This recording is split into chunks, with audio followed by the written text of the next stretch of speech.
Father Theologos spoke about the problem in Ukraine at the ecclesiastical level, and whether the ecclesiastical robe there is soaked in blood.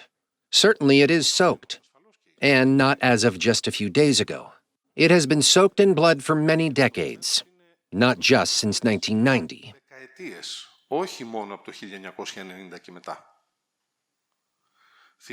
I recall that the first inclination of people to have an autocephalous church was at the beginning of the 20th century. In 1921, some people tried to obtain autocephaly the wrong way, by some irregular and totally uncanonical ordinations. In 1942, there were canonical ordinations, and these people received canonical ordinations from the church in Poland. After this, the canonical ordained bishops were exiled by the Soviet regime, and these bishops took refuge in the West, especially in America, where there is the Ukrainian Church. As of 1995, this church was officially in communion with the Ecumenical Patriarchate.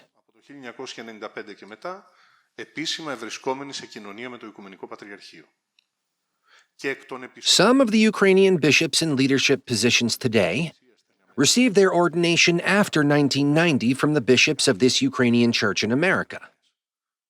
So this is the problem that the Ecumenical Patriarchate tried to solve. The Ecumenical Patriarchate didn't just wake up one day in 2018 and say, "I'm going to make an autocephalous church because I want to serve the interests of the West and because I received these orders from the U.S. Embassy."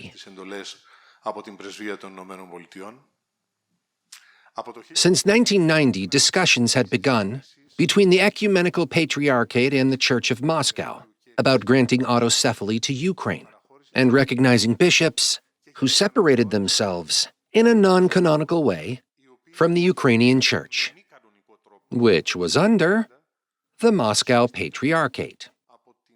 The Ukrainian Church was under the Moscow Patriarchate uncanonically, because the right to ordain the Archbishop of Kiev, which the Ecumenical Patriarchate granted to the Patriarch of Moscow in 1686, included a variety of presuppositions, of which a first and fundamental one was the commemoration of the name of the Ecumenical Patriarch.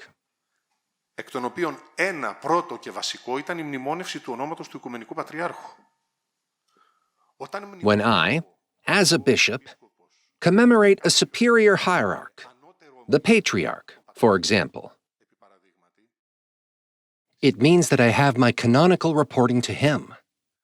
In other words, the Ecumenical Patriarchate in 1686, because of the proximity of Moscow to Kiev, handed to Moscow the right to ordain the Archbishop of Kiev without ever relinquishing its canonical right over Kiev, as well as the ecclesiastical community, the church, of which Kiev was in charge of.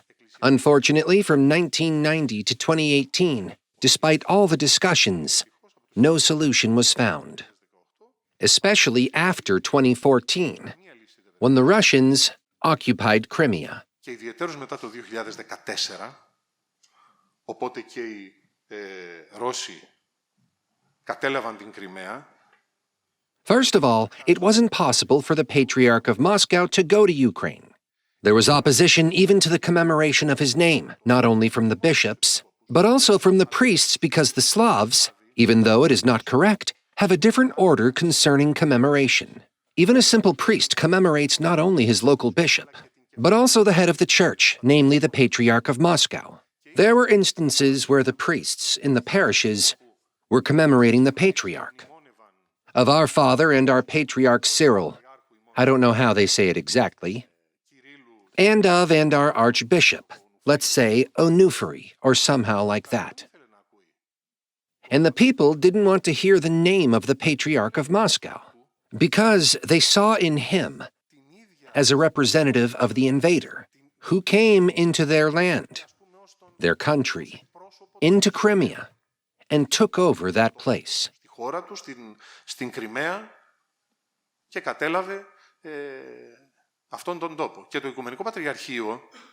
I must also say that the Ecumenical Patriarchate did not recognize the schismatics, because this accusation is also going around. I must also say that the Church of Greece agreed with what the Ecumenical Patriarchate decided, as it was entitled to do, namely to grant autocephaly, did not recognize the schismatics. The Patriarch restored the, at that point, non-canonical bishops, not on his own accord, but with the cooperation and decision of the Holy and Sacred Synod of the Ecumenical Patriarchate. He then convened a unifying synod to which he invited all the Ukrainian bishops to. He didn't only invite the former schismatics and non-canonical bishops, but, having repealed his tomb and his decision of 1686, having the canonical right to do so, he invited all the bishops, also those who belonged up to that time to the Patriarchate of Moscow, the bishops, under Onufry, to this unifying synod in order to elect a new primate. If those bishops had gone, you can be sure that the head of the Ukrainian Church now would be Onufry. Nobody else. So things didn't work out that way, and that's why the ecclesiastical robe is still soaked in blood. Τα πράγματα λοιπόν δεν έγιναν έτσι και γι' αυτό η Εκκλησία παραμένει ακόμη ματοβαμένη.